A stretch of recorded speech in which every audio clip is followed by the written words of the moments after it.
Hi. Somebody asked me yesterday in the AHRD Fellow Program class, how did I write more than 60 books? What is the secret?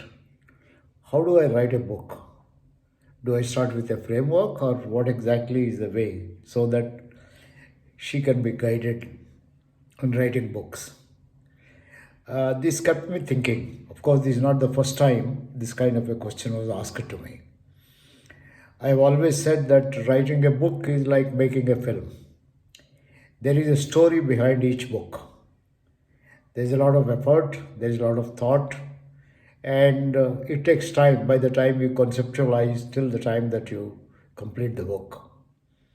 I like to take this opportunity as this particular question set me off to think quite a bit about the books I have written and so on. I started looking back. The first 6 books I wrote, they are interesting. For the first book, a status study of behavioral science research in population, published by Tata McGraw-Hill. It was published in the year 1974. This was my first book. The source of inspiration for this book is Dr. Uday Parikh. It's actually Dr. Parikh who was requested to review all the research literature and whatever literature is available on population studies. That was the time I think the country was concerned with family size, family planning, and related kind of issues. Dr. Parikh was asked to review this. It was a series of 3 other books, one on demography, the other one on biological sciences, and so on. So Dr. Parikh asked me to collaborate with him. He, of course, was very well connected. This is, I think, sometime he was asked in the year 1972 or so, when he was at Nihai, by the Family Planning Foundation, a Tata foundation. And then we both decided to write it together. Dr. Parikh started collecting all the literature, and I would prepare abstracts of this literature. We created almost maybe over 1,000 articles that were there on this. And we compiled these, organized into a few groups. And then Dr. Parikh shifted from Udaipur to IIM Ahmedabad. He invited me to spend a couple of months. So I was here for the summer of 1973. That was the time actually when I got in touch with IIM and was interviewed by some of the faculty there, including Ravi Mathai, Vijendra Tripathi, Samuel Paul, Narayan Sheth, and others. So that 2 months I spent with Dr. Uday Parikh. I was staying with him in Satkar Society, and we would every day compile things and then come to the office. And he had a great secretary by name on Kupaswamy, who earlier worked with Ishwar Dayal. He would type out all our abstracts, and later we organized into a few sections and brought this book out. This book was published by Tata McGraw-Hill. Uday Parikh is the first author, I was the second author. The book is still available if you search on Amazon. I think, in my view, that's the classic kind of a book. The second book I wrote was, along again with Uday Parikh, Handbook of Psychological and Social Instruments. Dr. Parikh was very passionate about compiling all the research studies in India in behavioral sciences. In fact, in early 60s, when he was at SIUT Institute, he brought out a series of directories of behavioral sciences of research in India in different fields, including foreign behavioral science research on India and things like that. I think much before the 1960s, mid-60s, you can see it's almost about 20 to 30 years before the internet was discovered. And internet became popular, maybe 40 years. But Dr. Parikh's mind worked like the mind of people who started Google, internet, and things like that. He created that. He was quite good, and I think that is why the Indian Council of Social Science Research sponsored. The project was initiated by Dr. Parikh, but ICSSR sponsored this project. And we started collecting all the instruments by writing to various departments of psychology, sociology, extension education, and so on, while at Udaipur. In fact, I remember still using the students of the psychology department to compile these instruments, classify these instruments. This was a good training for them. So the handbook was ready only sometime in 1974. We compiled this. It's a very good book. This is the first handbook of psychological and social instruments.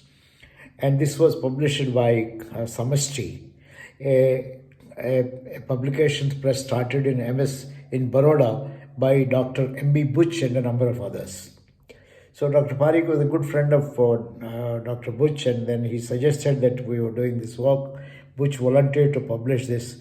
This book was published, and later this book was reprinted by Concept Publications. And Dr. Pestanji joined much later, and he carried the tradition of bringing out handbooks of psychological social instruments all by himself. Volumes 2 and volume 3 are available by Pestanji, whereas the first one was by Uday Parikh and V Rao. This is the second book. The third book I wrote was really my PhD thesis on medical college environment and its impact on professional socialization of medical students.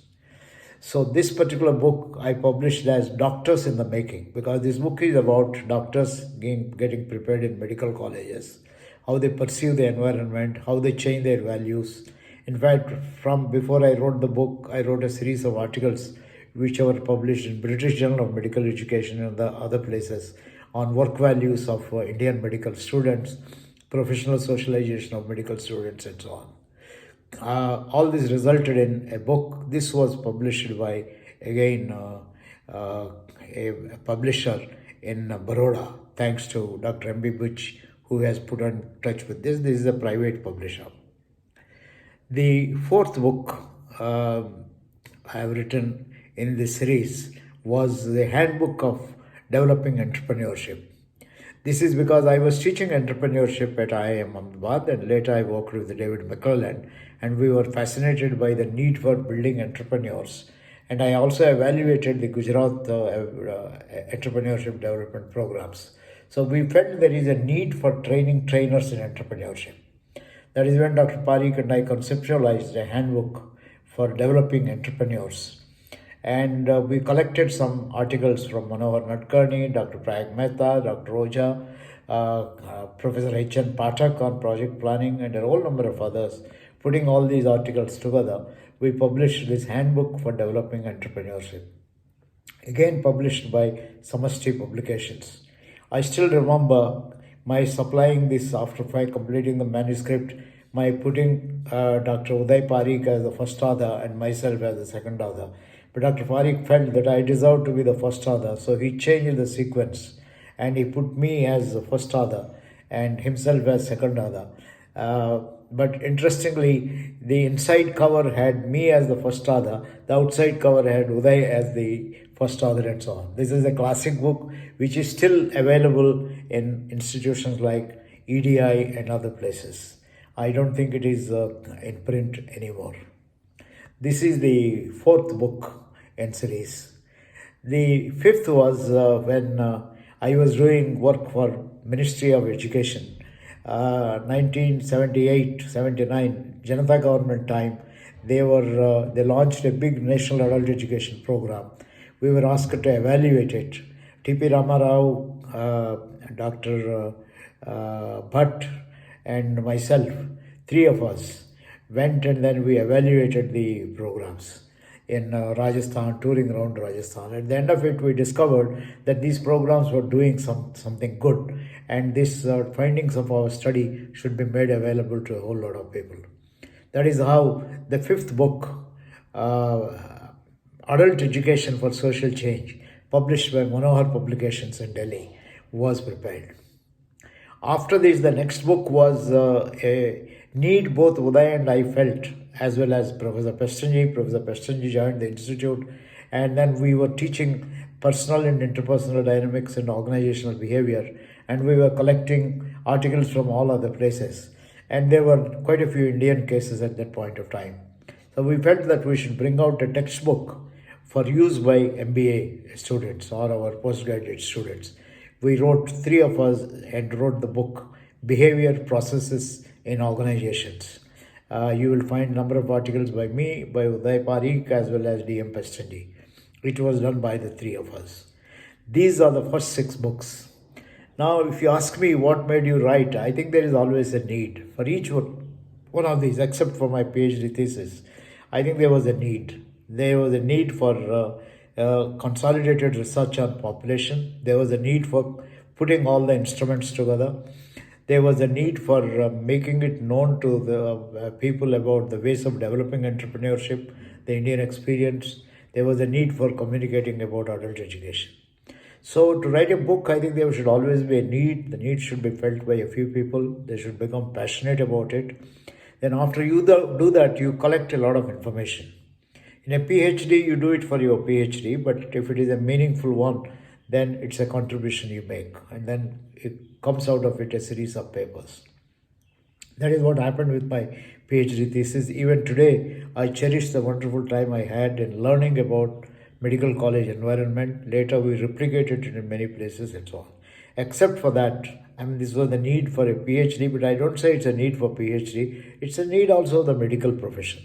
That was the time there was only one book, Boys in White, by Metron and team, who have written on preparation of medical students. The same way there was a need for behavioral science books in organizational behavior, that is how. So there is a need, there is a lot of groundwork that is to be done. You compile, but the people have to be passionate about it. In this case, Uday Parikh, myself, and later Pestandi, or in the case of adult education, T.P. Rao, or Professor Anil Bhatt, who co-authored this book with us. I think all these people felt passionate about it, got involved, contributed to it, and that is how ultimately a book is made. You normally look for a publisher after you prepare.